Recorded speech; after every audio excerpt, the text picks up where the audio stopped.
स्वागत है पुनः आप सभी का एक बार, और सभी दर्शकों को एक बार पुनः जो है अंग्रेजी नववर्ष की बहुत बहुत शुभकामनाएं।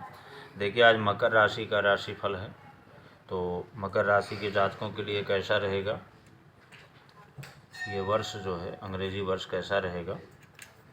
तो सबसे पहले आप लोगों से, सभी दर्शकों से निवेदन है कि अंत तक इस वीडियो को देखें।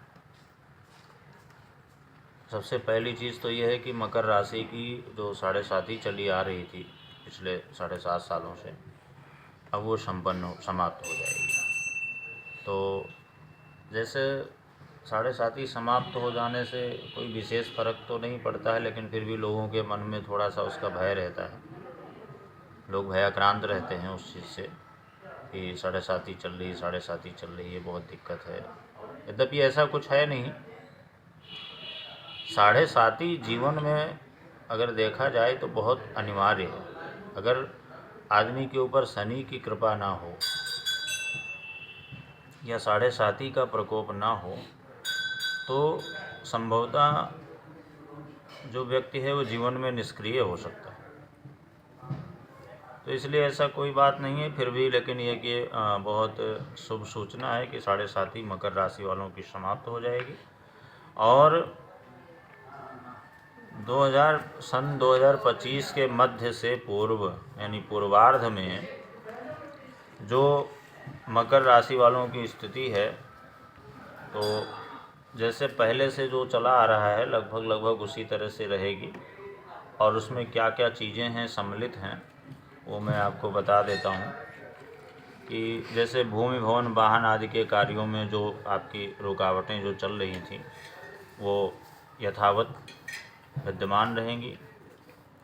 साथ में स्वास्थ्य की तरफ से थोड़ा सचेत रहना होगा, और स्वास्थ्य के साथ साथ में छोटी मोटी दुर्घटनाओं को लेकर के थोड़ा सा सतर्कता बरतनी है ताकि कोई इस तरह का दुर्घटना आदि का अवसर ना आए, और स्वास्थ्य के प्रति सचेत रहना होगा।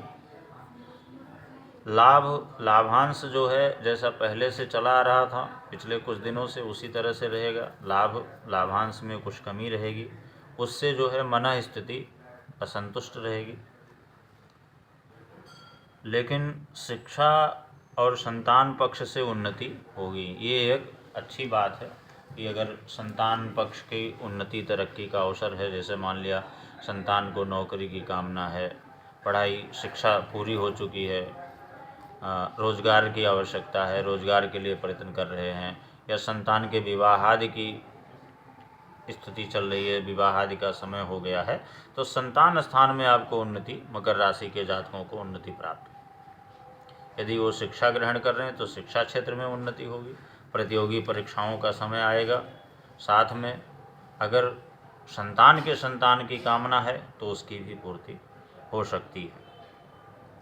भाग्य और धर्म का बहुत अच्छा सहयोग मिलेगा। साथ ही जो समय है, छोटी मोटी परेशानियों के साथ में करीब मकर राशि के जातकों के लिए जो पूर्वार्ध का समय है, यानी लगभग मई 2025 से पहले का जो समय है वो करीब इसी तरह का रहेगा। इसके बाद में मई 2025 के मतलब उत्तरार्ध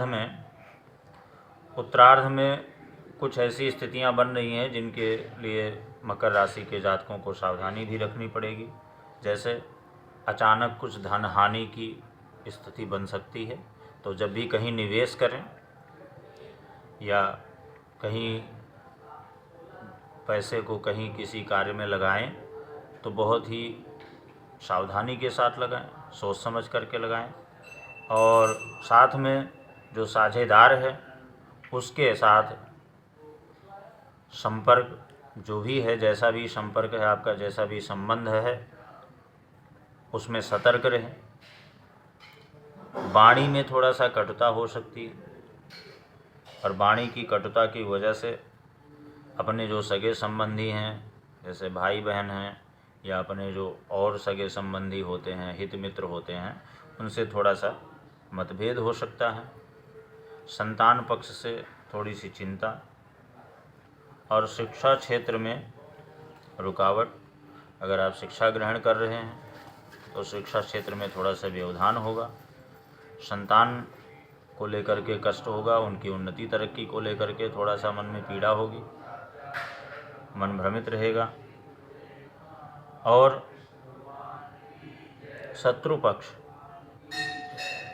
उत्तरार्ध में यानी मई 2025 के बाद में लगभग जून से लेकर के और दिसंबर तक उत्तरार्ध का जो महीना है उसमें आपको कई सारी सावधानियां बरतनी है, क्योंकि शत्रु पक्ष भी उस समय आपका प्रबल होगा।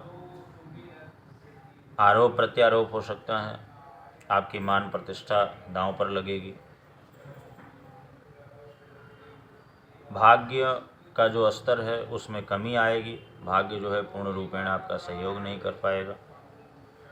और बाहरी स्थानों से दौड़ भाग, व्यर्थ की दौड़ भाग बहुत होगी, परंतु वहाँ से कुछ सकारात्मक परिणाम नहीं मिलेंगे।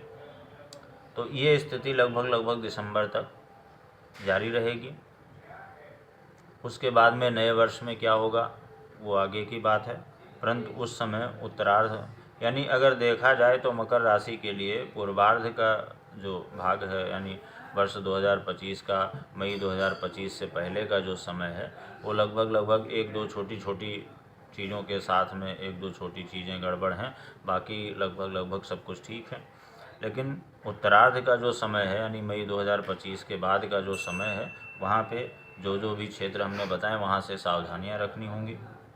और साथ में सबसे बड़ी बात यह है कि जहाँ तक सभी करीब सभी जातकों को मालूम होगा, सभी को पता होता है कि मेरी राशि पर 7.5 तो 7.5 समाप्त हो जाएगी, मकर राशि की 7.5 समाप्त हो जाएगी।